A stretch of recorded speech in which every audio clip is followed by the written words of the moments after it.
Tudo bem, admita. Você se perguntou como Game of Thrones terminaria desde pelo menos a segunda temporada, se não, desde o começo.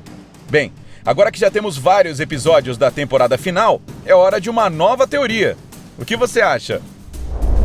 Então, as Crônicas do Gelo e Fogo finalmente chegaram ao seu clímax, e a batalha entre a Rainha dos Dragões e o Rei da Noite começou, e aparentemente terminou.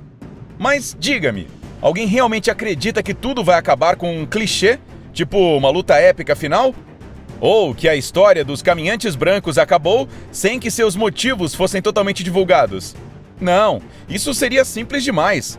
Tanto o programa quanto os livros não são sobre heróis e vilões. Eles são sobre batalhas dentro do coração das pessoas. E essas são as mais difíceis.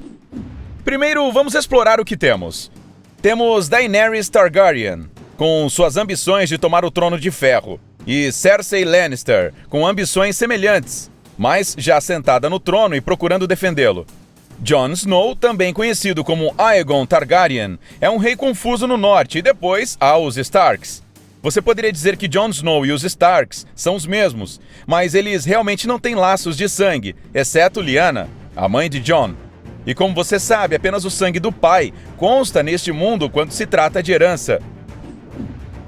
Os Starks. Grupo interessante, hein? Ao longo da série, eles foram colocados diante de nós mais ou menos como protagonistas, sempre tentando proteger sua família e alertar o resto de Westeros do perigo que se aproximava, os Caminhantes Brancos. No entanto, tem uma história realmente sombria, e pode ser que esse segredo desempenhe um papel crucial nos eventos que se seguirão. Intrigado? Vamos analisar. A árvore genealógica Stark começa com Brandon, o construtor. Não Bob, o construtor. Sim, é verdade. Que viveu há milhares de anos e ergueu tanto Winterfell quanto a muralha, entre outras coisas. Desde então, havia alguns Brandons na linhagem Stark. Por isso fica a dúvida se Brandon, o construtor, é apenas uma ou se foi várias pessoas. Afinal, ele realizou muito para uma única vida. De qualquer forma, isso não é importante agora. Antes da construção da muralha, a longa noite chegou, o que trouxe pela primeira vez os Caminhantes Brancos. Eles basicamente eliminaram todos os humanos, exceto um grupo pequeno que, de alguma forma, conseguiu não apenas sobreviver, mas também expulsar os senhores do gelo das terras humanas de volta para o norte. E é aí que tudo começou a ficar mais interessante. Veja bem, aquela época era a mítica Era dos Heróis, e o último herói cujo nome foi perdido estava contra os Caminhantes Brancos. A lenda diz que ele e seus 12 companheiros seguiram para o norte para procurar os Filhos da Floresta, para que eles ajudassem os primeiros homens em sua guerra perdida. Eventualmente, tendo perdido todos em seu grupo, o herói encontrou os filhos, e eles realmente o ajudaram. A batalha final é conhecida como a Batalha da Alvorada, e foi quando a Patrulha da Noite se formou. Mas não vamos esquecer que foram os filhos que primeiro criaram os Caminhantes Brancos. E na época da Longa Noite, já não havia muitos filhos. Quantas pessoas você viu na série que poderiam resistir a forças avassaladoras e derrotá-las sozinhas? Nenhuma, certo? Isso porque o universo de George R.R. Martin não é uma fantasia típica, onde o bem sempre derrota o mal. Aqui os heróis corajosos morrem se forem imprudentes e dominados. Então não há razão para acreditar que o último herói poderia ter derrotado um exército de mortos-vivos liderados por poderosos magos do gelo com apenas a Patrulha da Noite e os Filhos da Floresta ao seu lado. Eles eram muito poucos para isso. O que poderia ter acontecido se os Caminhantes Brancos não tivessem sido derrotados? A resposta é simples. Eles fizeram um pacto. Como sabemos agora, os Filhos da Floresta criaram os Caminhantes Brancos, mas depois os últimos se rebelaram contra seus criadores. Este episódio mostra que os Caminhantes Brancos não são apenas máquinas de matar o mal, eles realmente têm o seu próprio livre-arbítrio. Então, o que os impediu de estabelecer sua própria civilização no extremo norte? Nada, realmente. Se eles são tão sensíveis quanto os humanos, eles poderiam ter feito sua própria nação em algum lugar desconhecido. E quando vissem os primeiros homens como uma ameaça para sua nação, eles poderiam guerrear. E os Caminhantes Brancos estavam ganhando confiança naquela guerra, até que o último herói reuniu a Patrulha da Noite e fez uma trégua com os Filhos da Floresta. Essa aliança fez os conquistadores tropeçarem e começaram a perder forças. E é aqui onde as habilidades diplomáticas do último herói poderiam ter sido usadas. a vitória dos Senhores do Gelo era iminente, é claro, mas agora eles estavam sofrendo sérios danos, porque os humanos haviam finalmente descoberto suas fraquezas. Eles não queriam sofrer tais perdas e provavelmente ouviram o último herói e fizeram um acordo. Que acordo é esse, você pergunta?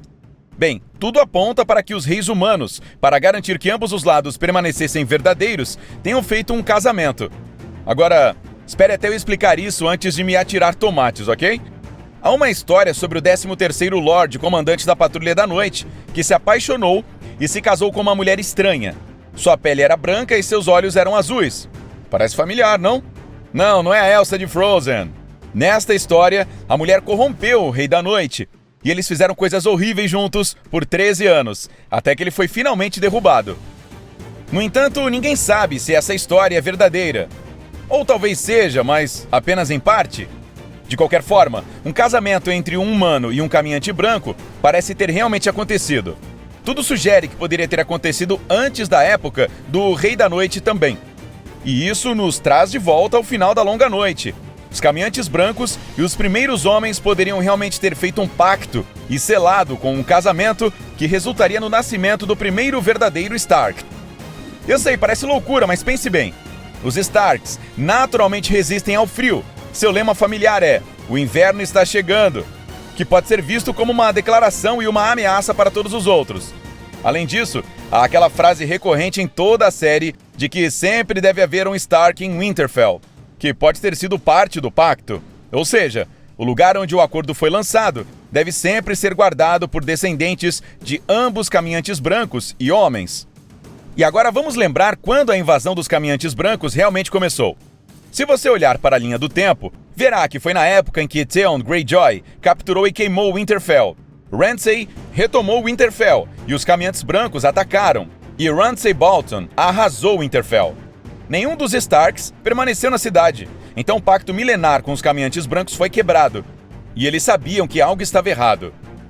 Claro, isso é tudo apenas especulação, mas há uma última coisa a mencionar nesta teoria. Eu sei que desconsiderei Jon Snow como um Stark antes, mas ele ainda tem sangue Stark e Targaryen. Isto é, ele é descendente de caminhantes brancos e dragões.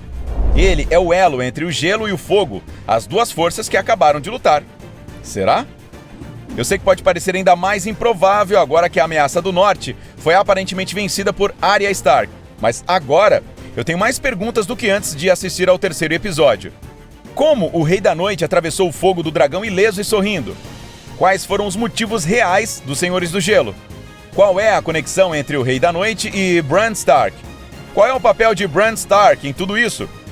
Eu não acredito que tudo se resuma a uma simples invasão de zumbis e aniquilação humana. Os caminhantes brancos parecem ser muito inteligentes e o Rei da Noite, um senhor da guerra realmente sábio.